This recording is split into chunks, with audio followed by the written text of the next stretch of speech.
So it looks like this is how the case started out. Implant in the molar sites failing, and remove the implant and graft it. So that's what was done next. This obviously has healed pretty well.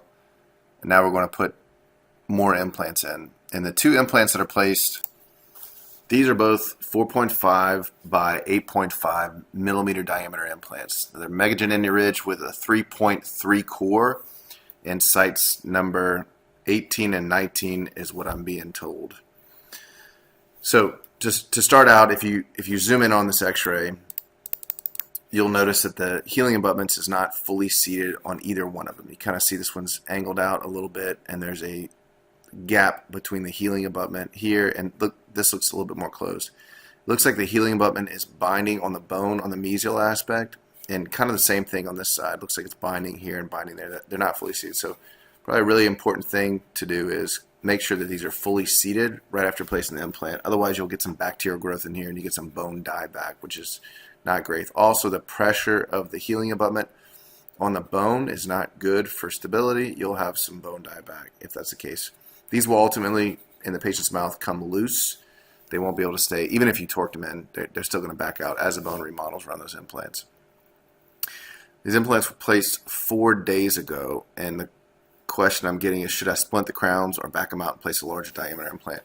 It kind of depends. If the patient's wearing an upper denture, I don't see a reason why you can't just keep these in and utilize these and splint them potentially, just because, you know, if it's a 4.5 millimeter die implant and you got a 3.3 core, so it means this outer rim is like 0.6 here and 0.6 here, because 1.2 millimeters in difference. All you're doing is 4.5 minus 3.3, and then you can kind of figure out the radius of the implant. So I wouldn't feel comfortable with that in a molar site, but again, it depends if it's an older female or a big Bruxer guy. But typically what I would do is place a 5 millimeter diameter implant with a 4.0 core or even a 4.3 core at a minimum. So the question is, do I back these out and place a larger diameter implant?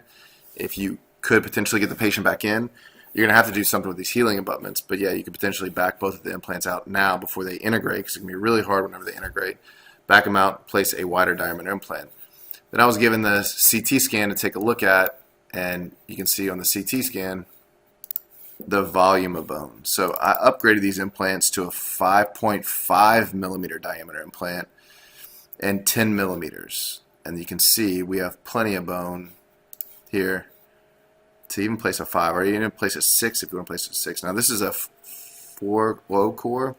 You can put a 4.3 core. That's in the 18 implant. This looks like a 19 implant.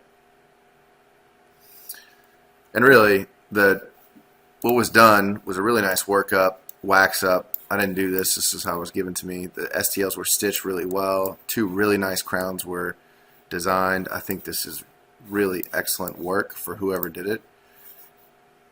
And you can see even in between the implants, you have plenty of room to place a wider diameter Megagen Ridge implant. That's exactly what I would do for this case. Just for reference, I placed a smaller 4.5 by 8 millimeter diameter implant in both of these sites. And you can see it's just, you got plenty of room between these. So, and now we know the opposing dentition because we have the CT data. The patient does have fixed upper dentition. So based on what I'm seeing here, my recommendation is, if you can potentially reduce your problems in the future, if you would like to remove these implants, back them out, and place at a minimum a 5 millimeter diameter implant, ideally a 5.5, even a 6, because you have tons and tons and tons of room, and a 4 core or greater diameter implant. This is your 4.5 here, and this is your 5.5. Again, this is a narrow core diameter, but I put a 4 core, 4.3 or greater. You have tons of beautiful bone in here. Just don't want to. I want to prevent fractures of the implant. Whenever you place the implants in, use a taller, narrow healing abutment on subcrestal placements.